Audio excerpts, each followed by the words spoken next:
Assalamualaikum warahmatullahi wabarakatuh. Perkenalkan, nama saya Despinaya dengan NPM A1J021006 dari Prodi Pendidikan Nonformal, dosen pengampu Dr. Muhammad Kristiawan MPD. Baiklah, di sini saya akan membahas sebuah materi tentang konsep dasar manajemen kurikulum.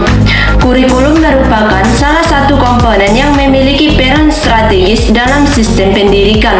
Kurikulum suatu sistem program pembelajaran yang dimaksudkan untuk mencapai suatu tujuan institusional pada lembaga pendidikan, sehingga kurikulum memegang peranan penting dalam mewujudkan sekolah yang bermutu dan berkualitas. Adapun pengertian manajemen kurikulum. Manajemen kurikulum merupakan suatu sistem pengelolaan ataupun penataan terhadap kurikulum secara kooperatif, komprehensif, sistematik, dan dijadikan acuan oleh lembaga pendidikan dalam rangka mewujudkan ketercapaian tujuan kurikulum ataupun tujuan pendidikan.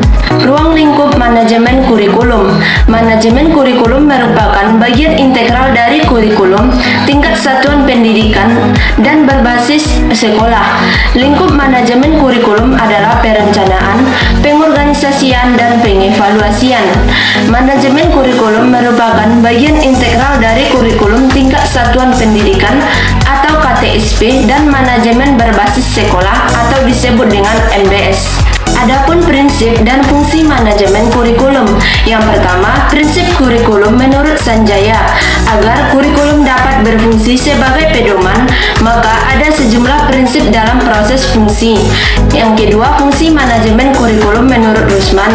Yang ketiga, fungsi manajemen adalah meningkatkan efisiensi pemanfaatan sumber daya kurikulum, meningkatkan keadilan dan kesempatan pada siswa untuk mencapai hasil yang maksimal, meningkatkan relevansi dan efektivitas pembelajaran yang sesuai dengan kebutuhan peserta didik maupun lingkungan sekitar.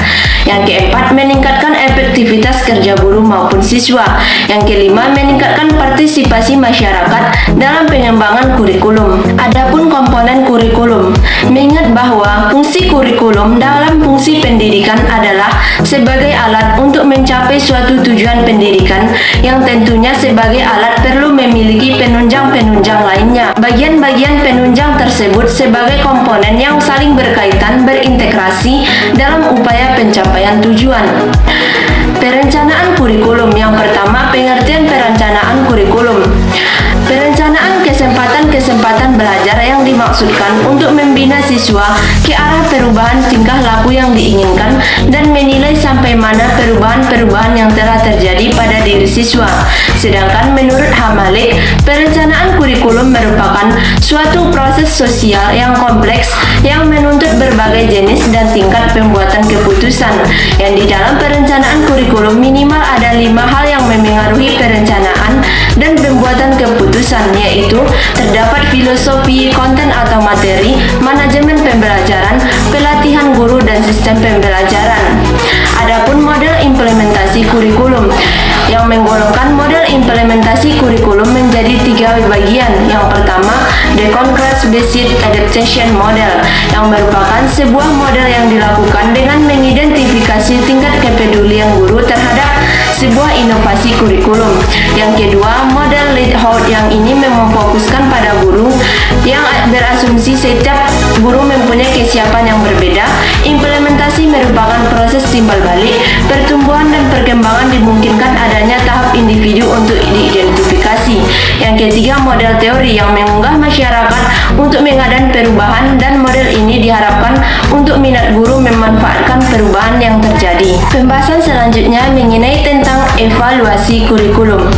Evaluasi merupakan pemeriksaan secara terus-menerus untuk mendapatkan informasi yang meliputi siswa, guru, program pendidikan, proses pembelajaran untuk mengetahui tingkat perubahan siswa dan ketepatan keputusan tentang gambaran siswa dan efektivitas program.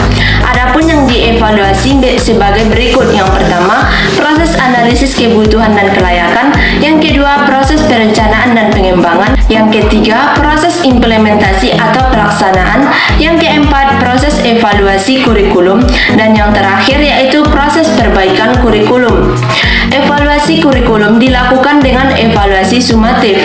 Sumatif ini memfokuskan pada hasil program secara keseluruhan.